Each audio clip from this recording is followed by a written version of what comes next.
కానీ అంగీకరించలేనటువంటి విధానంలో ఆమె ఇంకా రక్షణకు కదా, అవసరతలు తీర్చే దేవునికి దగ్గరగా ఉంది, కానీ రక్షణ ఇచ్చేటువంటి దేవుణ్ణి ఆమె అంగీకరించలేనటువంటి వ్యక్తిగా ఉంది. నేనంటాను, ఒకవేళ నువ్వు కూడా తెలుసుకున్న వ్యక్తిగా మాత్రమే ఇక్కడ కూర్చోవటం వల్ల ఏ ప్రయోజనం లేదు. నేనంటాను, తెలుసుకున్నటువంటి వ్యక్తికి తెలియనటువంటి అంగీకరించినటువంటి వ్యక్తికి ఉన్నటువంటి తేడా ఏంటంటే, యేసుక్రీస్తు వారి శిష్యుడైనటువంటి దిదుమ అనబడిన తోమ,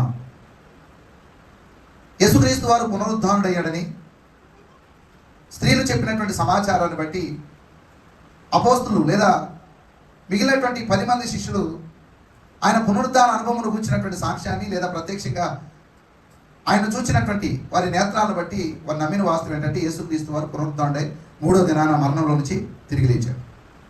సరే, వీళ్ళు చూచారు కాబట్టి వీళ్ళు కూడా ఆ సమయంలో లేనటువంటి తోమాకు చెప్పారట. తోమాకు చెప్తే చెప్పినటువంటి సాక్ష్యమైన విని నమ్మి ఉంటే బాగుండేదేమో. బైబిల్ చెబుతా ఉంది కదా, చూచి నమ్మిన వానికంటే చూడక నమ్మిన వారు ధనులని. అదృశ్య దేవుణ్ణి మనం చూడకయే మనం విశ్వసిస్తూ ఉన్నాం. కానీ తోమ ఆయనతో పాటు 3.5 సంవత్సరాలు ప్రయాణం చేశాడు.